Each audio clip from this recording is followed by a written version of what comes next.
Well, since I retired from Greenwood Police Department in 2024, I was looking for a way to still serve my community, and I thought this was the best way to do it. And it's, I feel like it's my civic responsibility as well. Just want to give back.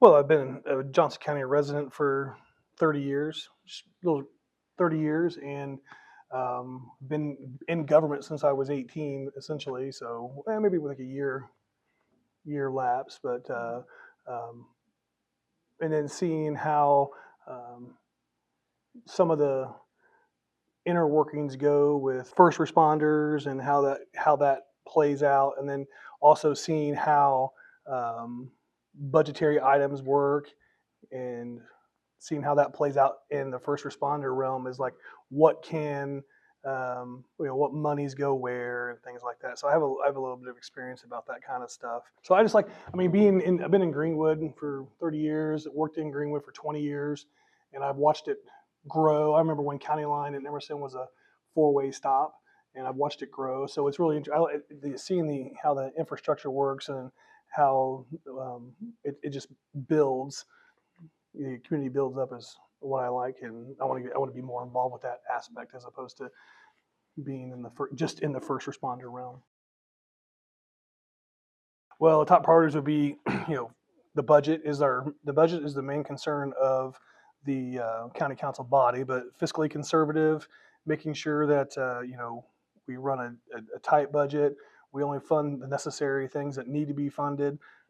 Infrastructure, um, making sure all the roads are fixed, the bridges, the damage, the dams and things like that are taken care of, and they are budgeted to be taken care of.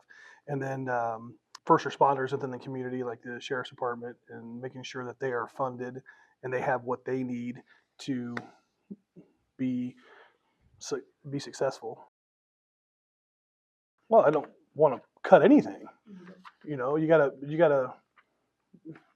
I'm not. It doesn't. It's not up to one person to cut anything. It's up to the entire body itself to come to that decision. But I mean, I don't want to cut any services. I mean, this year, just in 2026, they're looking at I mean, 2025 it was $128.2 million budget, and we're looking now the approved budget for 2026 $105 million, and so it went, $23.2 million deficit. So I don't know what happened there, is if they decided what they cut or if a bond expired or something like. I don't know what that is, um, but yeah. And then of course they also have the current budget reflects the compliance with SEA one. So you don't. No one wants to cut anything, especially um, everything that's already in place now. So I really can't say that. I'm not going to sit here and tell you what I would cut, because I don't. I don't want to cut anything. What we have to do as a body itself is we have to come up with new revenue streams, so nothing has to be cut. I'm never in favor of raising taxes. So that's exactly what I mean by we got to figure out different revenue streams. I do know that, like the state did say, you can come in and you can raise taxes.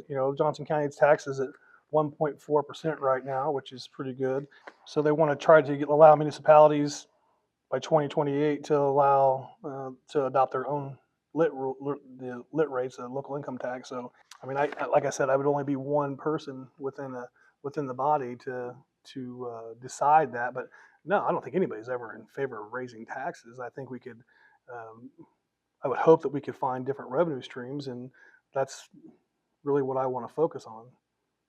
I think the taxpayer deserves a body that is going to look out for them and try to figure things out. Now, moving forward, I mean, things are always subject to change, so we'll see what happens. At the end of the day, you can still disagree with somebody and still get along with them and be an adult and have an adult conversation. I mean, if everybody agreed on everything all the time, I don't think much change would get done.